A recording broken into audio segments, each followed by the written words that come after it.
안녕하세요. 법률방송 초대석 전혜원입니다. 학창시절 반장을 도맡았던 학생이 이제는 법학전문대학원을 대표하는 교육자가 됐습니다. 오늘은 법학전문대학원이 당면한 문제와 앞으로의 비전에 대해서 이상경 이사장님의 솔직한 의견을 들어보도록 하겠습니다.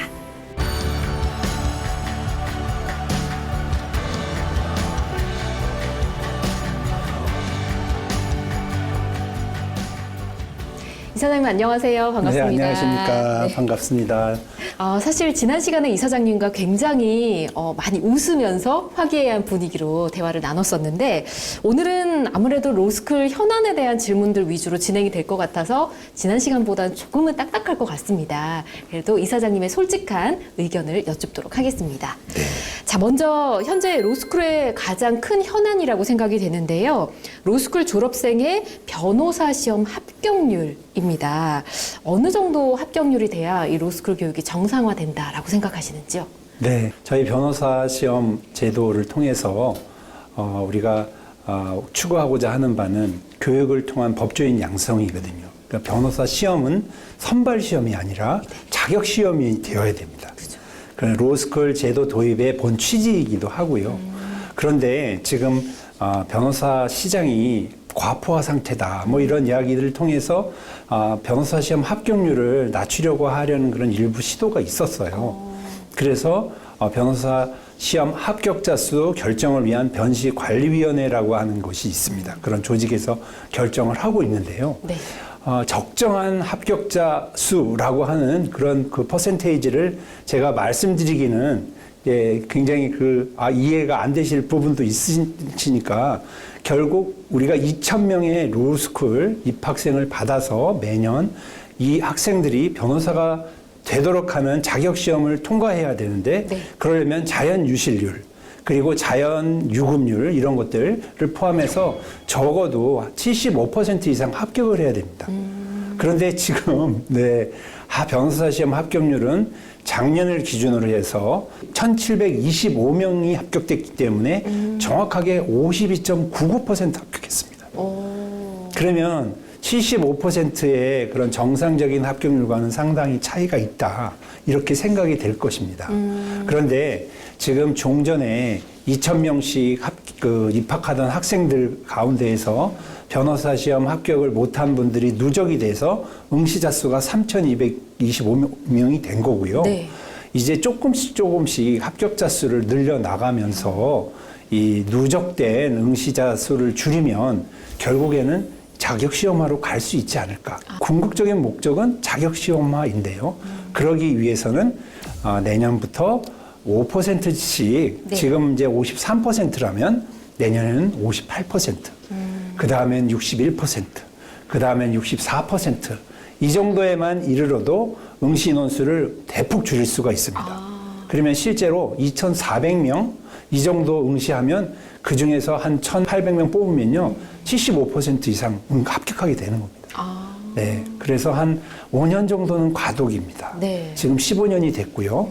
앞으로 5년이 지나면 성년이 됩니다. 네. 5년 동안은 가지를 흔들지 마시고 물과 자양분을 많이 부어주시면서 변호사 시험의 합격자 수와 관련되어 있는 사회적 논의가 훌륭한 법률가를 많이 양성해서 대한민국이 선진 법치주의를 이룰 수 있는데 기여할 수 있도록 좀 도와주시면 감사하겠습니다. 그렇군요. 점차 합격률을 조금씩 단계적으로 올려서 75% 이상 가까이 가게. 그리고 제가 여기 앉기 전에 딱 봤더니 여기 변호사 시험 합격자 수는 응시자 대비 70% 이상이 돼야 된다라는 브로셔가 눈에 들어오더라고요. 이사장님께서는 지금 75% 정도로 갔으면 좋겠다라고 의견을 말씀해 주셨고요. 네.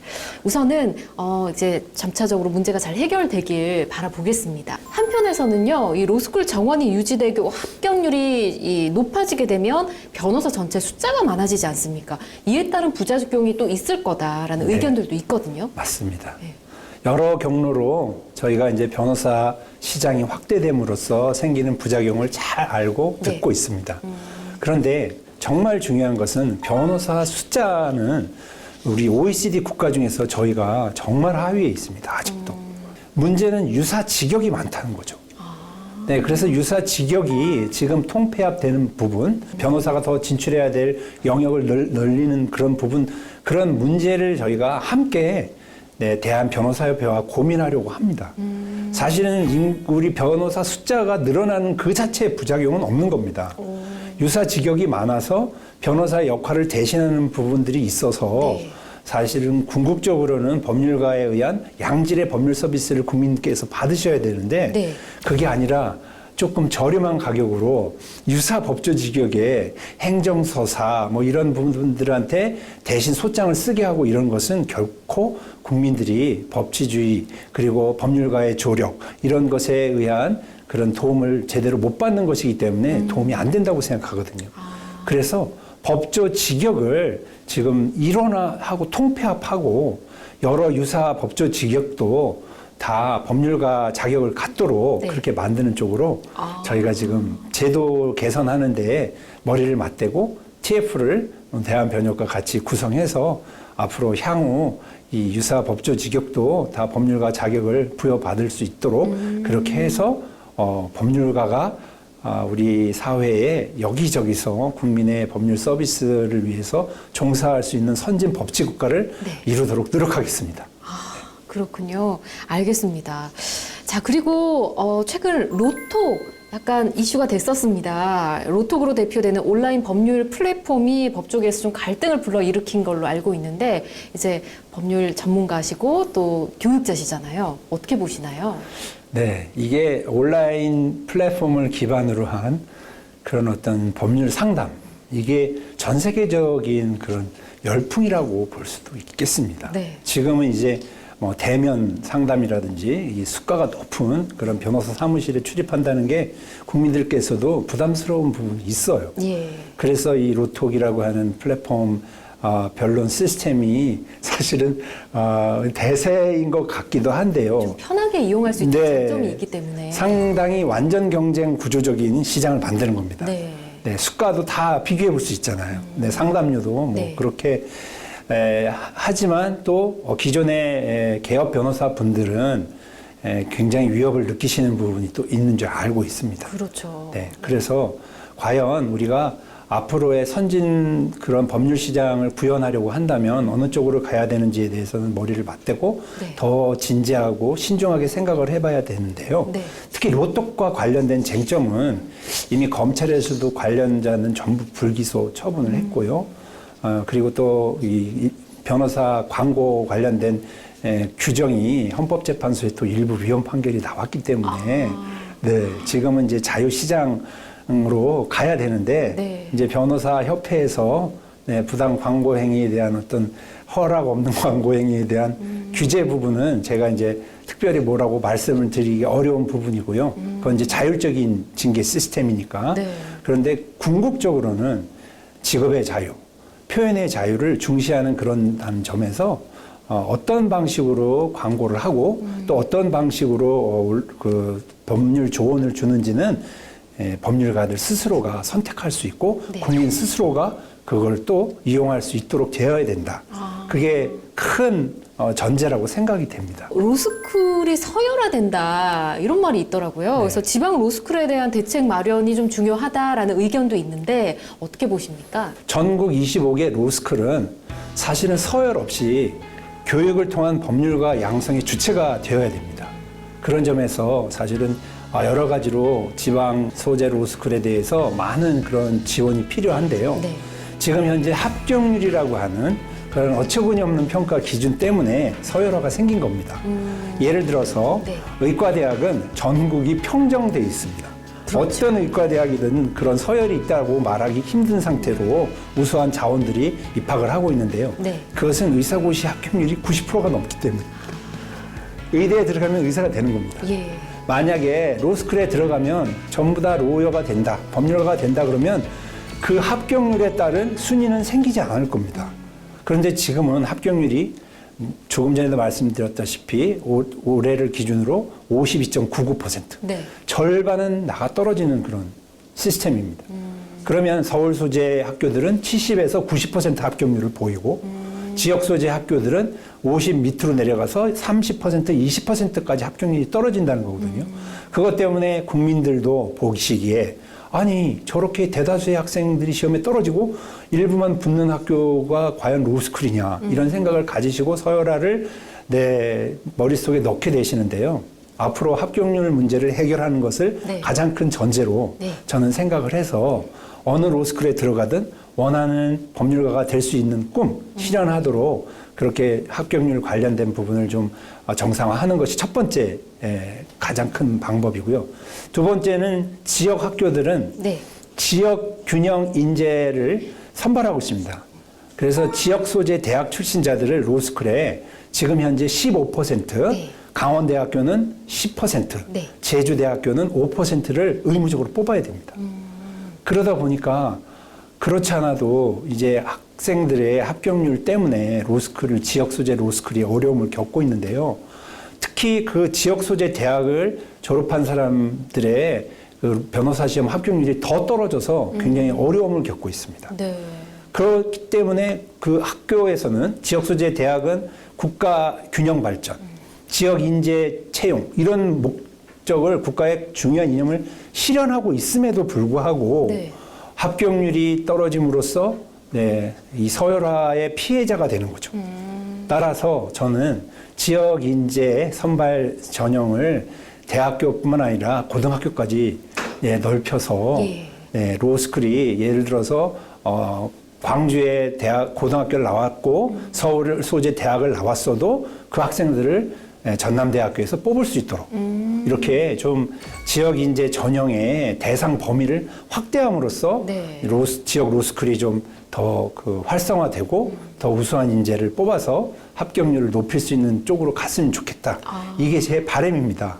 네. 알겠습니다. 자, 그리고 현재 로스쿨이 시행하고 있는 결혼 보충제가 있습니다. 이 결혼 보충제를 편입학 제도로 대체하자라는 주장도 있더라고요. 네. 이건 어떻게 보시는지요? 네, 결혼 보충제 예. 이제 우리 법상으로 이제 결혼 충원 제도라고 말씀이 이제 하는데요. 네. 결혼 충원 제도는 로스쿨의 그 지금 재정적인 적자를 막고 그렇지 않아도 사실은 로스쿨이 과다한 교수님들과 물적 시설로 말미암아서 학교에서 등록금으로만 감당되지 않는 그런 시스템이거든요. 그렇군요. 그런데 학생들이 결혼이 생기면 충원을 못하는 경우에 적자가 엄청납니다. 네.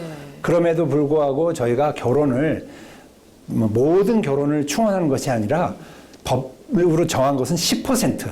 10% 내에서 결혼을 충원하는데 네. 그래서 그 매년 결혼 충원 제도로 보완되는 그 사립 국립대학 로스쿨의 재정이 한 67억 정도 되거든요. 그것을 우리가 영구적인 제도로 정착시켜야 되는 것이 맞고요. 편입학은 이제 지역 대학에서 좋은 학점을 받은 학생들이 자기가 원하는 그 대학으로 진출하는 것인데요. 네. 그 편입학 제도가 아마 지금과 같은 합격률 하에서는 지역 대학교를 다 죽이는 그러한 그 방법이 될 것이다. 로스쿨은 편입 제도를 시행하는 것보다는 결혼 충원 제도를 통해서 학생들의 결혼을 보충하는 것이 더 낫다고 생각을 하고 그 제도를 채택하고 시행하고 있는 것인데요. 예. 문제는 결혼 충원 제도가 지금 그 시행령에 들어 있습니다. 법학전문대학원 설치에 관한 법률 시행령에. 네. 그리고 매년 이제 결혼 충원 제도를 조금씩 연장하고 있어요. 그래서 차제에 네. 결혼 충원 제도를 영구적인 제도로 만들기 위해서 시행령에 2024년도에 하나여 시행한다라고 하는 단서 규정을 삭제하는 것으로 하면 좋겠다는 생각이고요. 예. 네, 그를 위해서 또 열심히 여러 분야에 계신 우리 관계자분들께 네. 설득하고 또 돌아다니면서 열심히 협조를 구해서 네. 결혼 충원 제도가 영구적인 제도로 정착되도록 만들겠습니다. 그리고 필요하면 대학이 스스로 대학의 자치, 자율에 근거해서 편입생을 받으면 되는 겁니다. 그렇군요. 2024년이 얼마 남지 않았습니다. 또. 네. 그래서 1년 남았습니다. 네. 엄청 책임이 무거우실 것 같습니다. 네, 네. 네. 그리고 올해 초 대한변협의 로스쿨 평가 3주기가 끝났는데 네. 이 평가 체계가 또 개선돼야 될 부분도 있다라는 말이 있더라고요. 네, 저희가 이제 15년이 됐고요. 예. 평가는 5년마다 네, 시행됩니다. 네. 그래서 이제 3주기 평가가 작년에 끝났고요. 예. 그 결과를 이제 올해 받아봤는데 네, 아주 형편없는 성적을. 네. 아이고. 그러면 예. 평가 기준이라고 하는 게 1주기, 2주기, 3주기가 매번 달랐느냐? 그건 아닙니다. 아, 그래요? 네, 똑같은 기준이었고요. 또 기준이 또 뭐 엄격화됐냐? 그것도 아니고 완화됐느냐? 그것도 아닌데 지금 15년 동안 로스쿨이 그렇게 잘못 운영된 것처럼 네, 지금 낙인이 찍히게 된 거죠.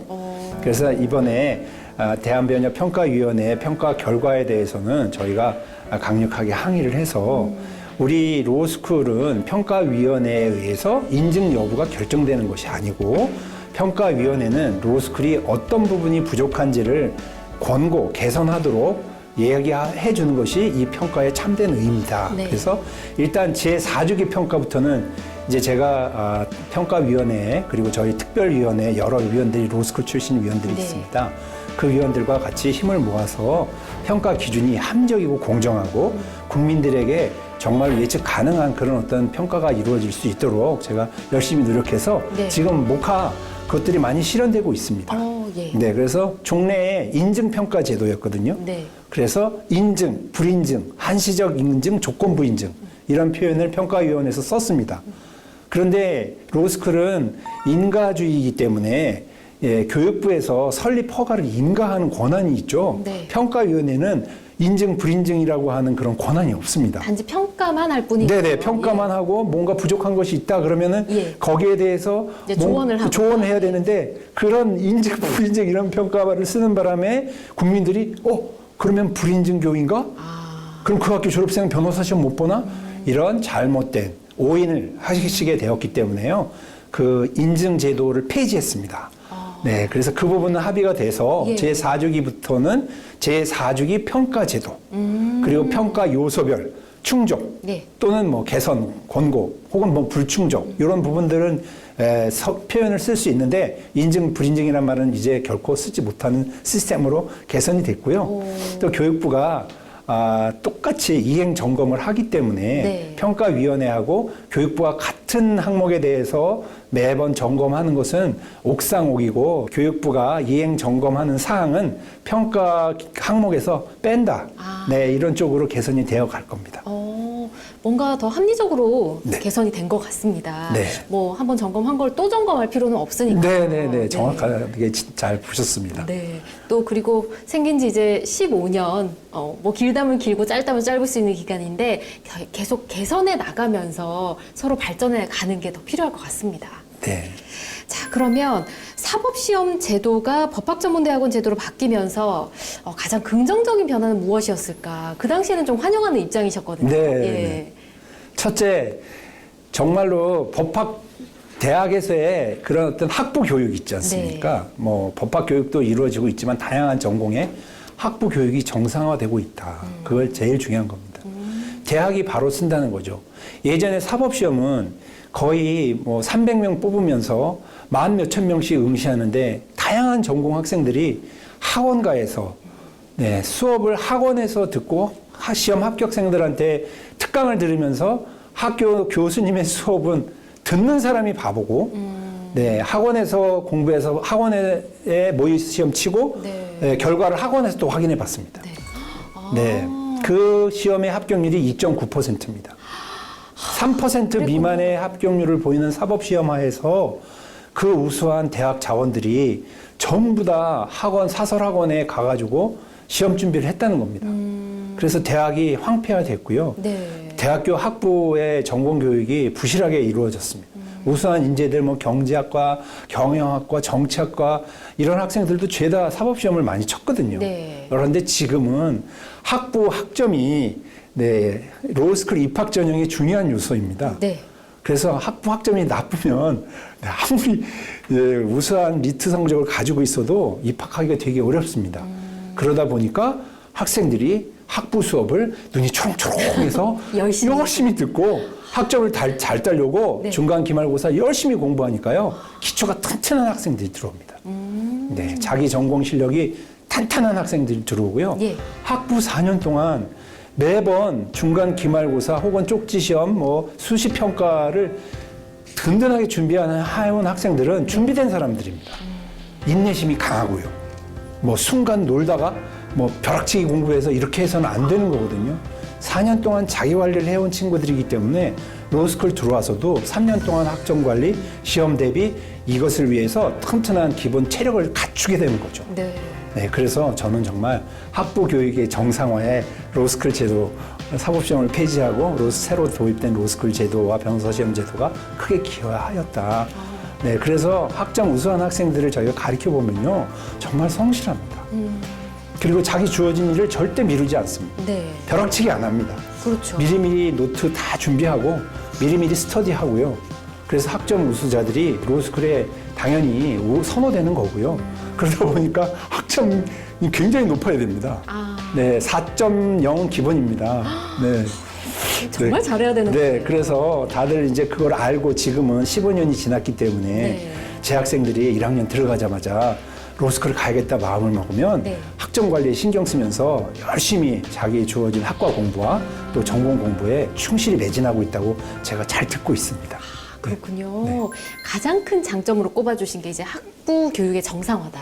네. 혹시 뭐 또 다른 장점이 있을까요? 네, 그 외에도 예. 사실은 저희가 사법시험 때에는 2.9% 합격률을 제가 말씀드렸지 않습니까? 네.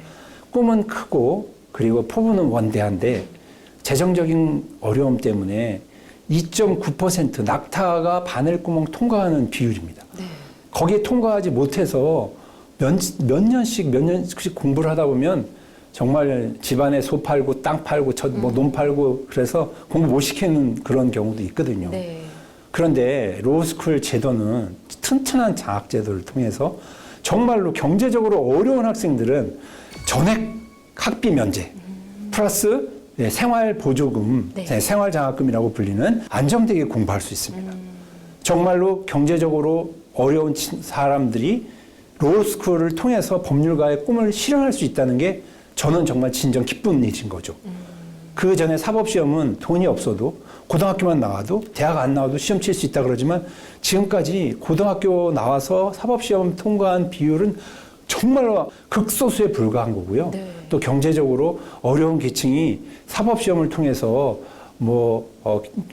개울에서 개천에서 용났다. 예. 네, 그런 일들은 거의 없었습니다. 경제적으로 좀 풍요한 강남 출신 학생들이 사법시험을 안정되게 공부할 수 있었고요. 저는 그런 현실을 봐왔기 때문에 정말로 내가 돈이 없다면 네. 로스쿨 제도를 통해서 로어가 될 수 있는 꿈을 실현할 수 있다는 것을 꼭 기억해 주시기를 저는 꼭 당부드리고 싶고요. 그런 네. 것이 로스쿨 제도가 기여하고 있는 바고요.